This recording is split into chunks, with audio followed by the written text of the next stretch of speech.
Weekend सवालों का अंत। आपके सवाल सरश्री के जवाब।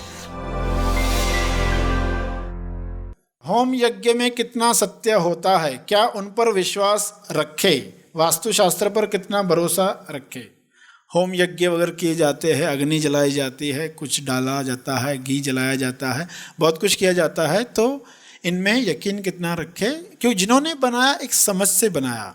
समझ क्या है कि हम वातावरण से लेते हैं ऑक्सीजन, हम इस वातावरण में जीते हैं, तो हमारी रिस्पॉन्सिबिलिटी है हम भी कुछ दे।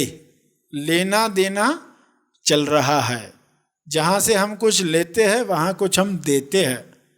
तो जो पुराने ऋषि थे जिन्हें ये बातें मालूम थी, उन्होंने क्या कहा कि अगर प्रकृति को बैलेंस रखना है, वो सिर्फ ये सोच के नहीं कि हम तो इतने साल में मर जाएंगे, उसके बाद किसी का क्या हो।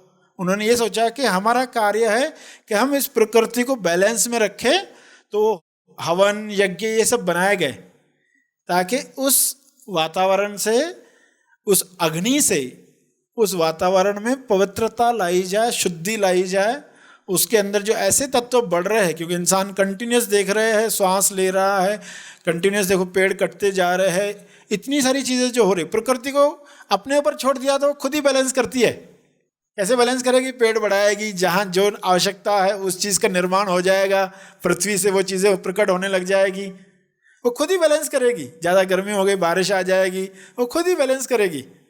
मगर इंसान इम्बैलेंस करने में इतना लगा हुआ है, इतनी तीव्र गति से इम्बैलेंस करते जा रहा है।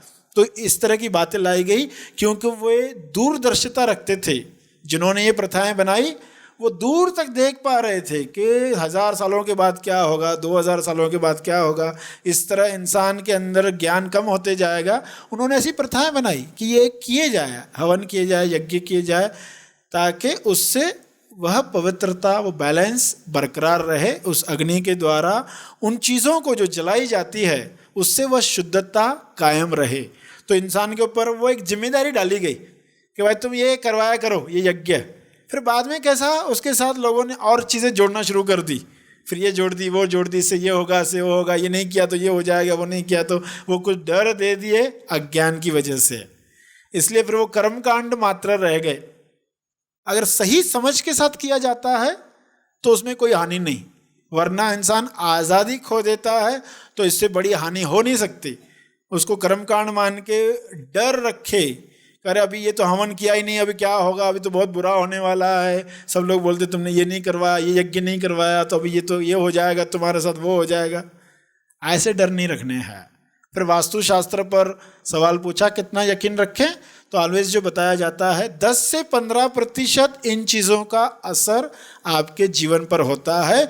10 से 15 100% हो जाए अगर इंसान का विचारों पर कंट्रोल नहीं है।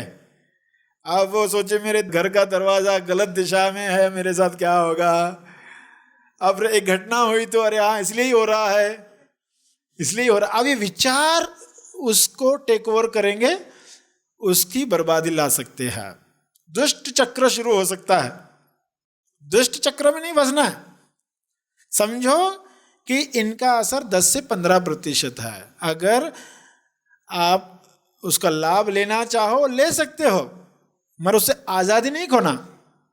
अगर दरवाज़ा चेंज नहीं कर पा रहे अभी क्या होगा, तो कोई फिक्र मत करना। अब एक मार्केट है, उसमें इस तरफ के दुकान है, उनका मुंह इस तरफ है, इस तरफ के दुकान है, उनका मुंह इस तरफ है, दोनों दुकान चल रहे, पूरा मार्केट में हर दुकान पर भीड़ है। कैसे है? किसी का तो दरवाज़ा गलत दिशा में होगा ना, इसका तो अपोजिट है, दोनों आमने सामने दुकान है। तो विचार क्या काम कर रहे हैं, उनका बड़ा 90% आपके विचार हर असर को खत्म कर सकते, विचार हर असर को खत्म कर सकते हैं। 97 की बात है, एक वास्तुशास्त्री आया था मिलने के लिए और उसने कहा कि ये दिशा में तुम्हारा दरवाज़ा है, बहुत अच्छा है, इससे बहुत फ़ायदा होने वाला है। तो उनसे एक सवाल पूछा गया कि देखो जो पहले यहाँ कोई और ऑफिस थी, किसी और की ऑफिस थी, उसका दरवाज़ा दूसरी तरफ था, तो उसका दरवाज़ा अलग दिशा में था और उसकी इतनी तरक्की हुई, उसने बड़ी ऑफिस खोली है जाकर।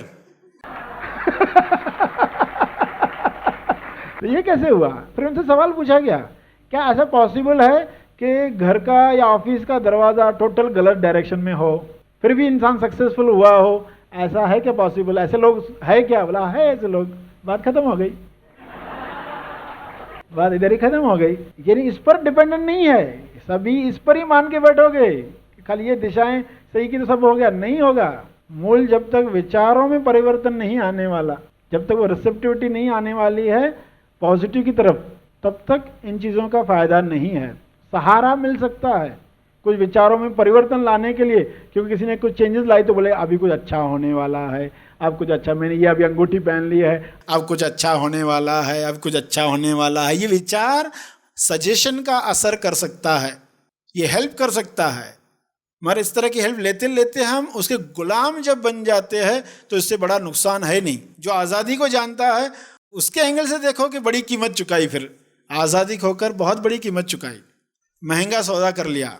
हैप्पी थॉट्स मोबाइल ऐप, इस ऐप की कई सारी विशेषताएं हैं। इसका उद्देश्य है सेल्फ लर्निंग एंड डेवलपमेंट, अर्थात स्व अध्ययन एवं विकास। इस ऐप में अपने आप को विकसित करने के लिए विविध प्रोग्राम्स तथा मार्गदर्शक सामग्री उपलब्ध कराई गई है, जैसे कि सर श्री द्वारा दिए गए जागृति संदेश एवं शिविर, जो आपको जीवन के हर मोड़ पर उच्चतम मार्गदर्शन प्रदान करेंगे। ईश्वर की भक्ति का स्वाद और आनंद बढ़ाने वाले तेज ज्ञान के सुमधुर भजन।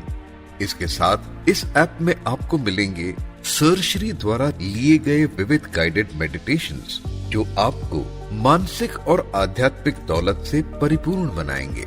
इसके अलावा शारीरिक स्वास्थ्य की दौलत और तंदुरुस्ती प्राप्त करने हेतु इस ऐप में आपको मिलेंगे ऐसे कई सारे मार्गदर्शक वीडियोस, जो आपको स्वास्थ्य की ऊंचाई पाने में सहायता करेंगे।